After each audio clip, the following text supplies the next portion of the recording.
Canadian of Palestinian descent and The origin. lecture is beginning. Okay, we need to repeat. She was born in Cyprus and grew up in Lebanon. This is kind of exciting because this is where the world action is now, and we're all involved in it in one way or another. In 1988, she traveled with her sons to Montreal to pursue her master's and doctorate at McGill University. And my gosh, many of you are aware of McGill and the reputation it has worldwide. A very special place.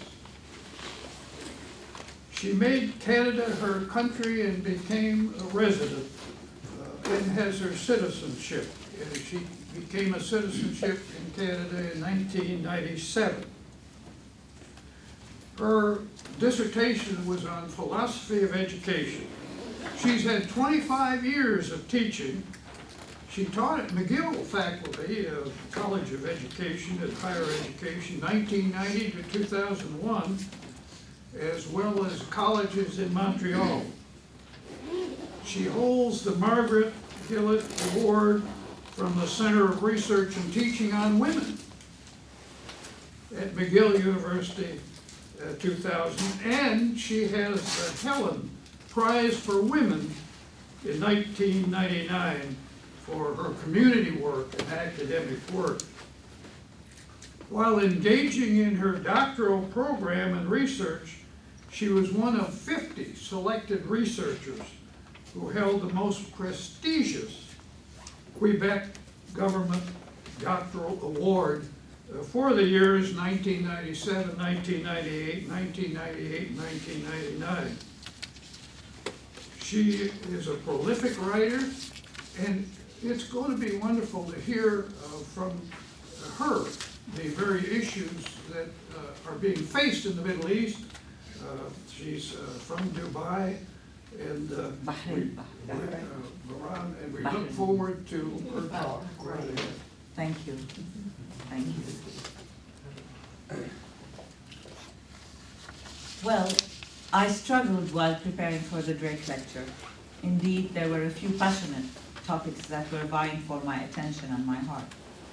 As I ran the gamut of what would be an appropriate choice when addressing a group of fellow educators who were more intelligent, more seasoned, and more eloquent than I settled on that which troubles me the most. On such an important occasion, it is perhaps incumbent on one to prioritize that which is urgent rather than what is fascinating, interesting, or on the cutting edge of research. I chose that which is keeping me awake at night, tossing and turning and wondering. I decided to take Socrates with me and you on this journey. Socrates, a difficult act to follow. The most interesting thing about him is that he never wrote a word, yet he endured. I always imagined him as this short, ugly man. As a feminist, I suppose that I reversed the patriarchal urban legend that his wife was an ugly, controlling woman. And that is why he wandered the streets of Athens and had no desire to go home. He loved to talk, he loved to teach. He took on anyone he saw in front of him in the marketplace and needled people with his questions.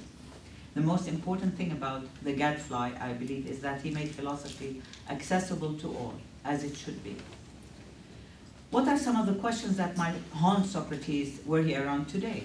I think he would be wondering how, after more than 2 millennia, we human beings continue to kill each other with more sophisticated weapons and in more vicious ways, how we have not succeeded in eradicating famine and hunger from the earth, how we have shamelessly created new forms of slavery through child and female trafficking, even though at his time, during his time, there were certain kinds of slavery, but the ones that exist now are not, I don't think are anything he ever imagined would exist. How we have messed up our global environment to the point where we are a few summers away from ice breaking off completely from the Arctic and then melting due to global warming. How drug trafficking continues to be on the increase, and how attempts to fight drug addiction are constantly stifled by growing gangs. Last but not least, how our media outlets engage in sophistry and continue to spew verbal diarrhea most of the time and engage in intelligent discourse only 10% of the time. Indeed, he would be wondering how our young have ceased to look into our faces and into the face of the sun and how their eyes had become glued to small machines, slaves to the iPod, the iPhone, Facebook, rendering them almost without will, agency, sensitivity, and consciousness. The saddest thing Socrates would be lamenting would be the complete demise of democracy. How those who purport to adhere to it have rendered it lame and ineffective, despite all the intellectual and organizational means at our disposal. He would be thinking that we have completely failed in reshaping the concept of democracy from its elementary forms, where someone like him gave his life for it to be entrenched as a viable concept in political philosophy. How our political system has watered it down to intrigues, machinations, and hackneyed debates on media outlets during campaigns paid by lobbyists rather than meaningful processes that create serious changes in society. We are at the beginning of the 21st century, and what greets us from the most powerful nation in the world, which is supposed to be the leading democracy in the globe, is yet the threat of another war being launched in the Middle East against yet another so-called renegade nation, Iran. As if the war on Iraq has not taught us a lesson.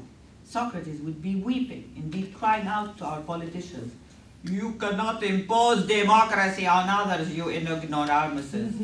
Instead of a growing democracy, Iraq has been rendered into fragmented sectarian enclaves, waging the most insidious wars against each other, while the oil of the country pours into Halliburton coffers.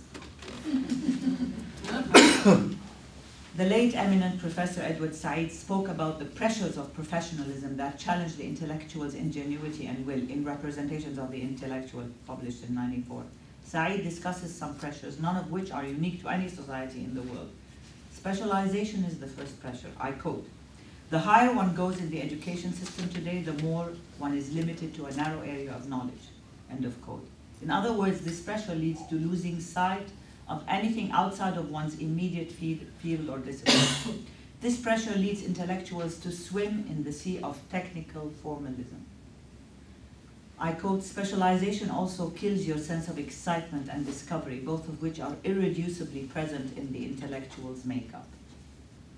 End of quote. The second pressure is expertise and the cult of the certified expert. Said explains, "To be an expert, you have to be certified by the proper authorities.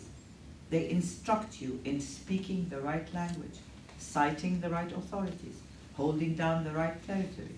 This is especially true when sensitive and/or profitable areas of knowledge are at stake." None of us are unaware of the industry and special interest lobbies created and maintained by gun manufacturing, oil, and tobacco corporations.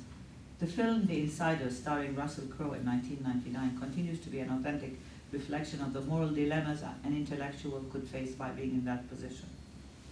The third pressure of professionalism is, according to Edward Said, and I quote, "The inevitable drift toward power and authority, towards the requirements and prerogatives of power, and towards being directly employed by it." End of quote. Said gives the example of the extent to which the agenda of the national security determined priorities and the mentality of academic research during the period when the US was competing with the Soviet Union for world hegemony. And one can think of similar agendas for the Soviet Union, China, and many other big powers at the apogee of their historical domination in the past and today.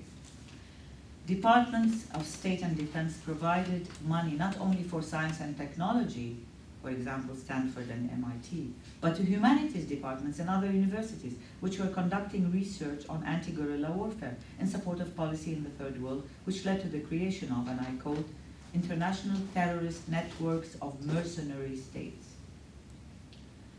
which Noam Chomsky describes in one of his interviews, and which he says led to the publication out of Oliver North's trial of a massive 42-page document that spelled out the names of these states and ended up focusing on the operations that were going on in Nicaragua.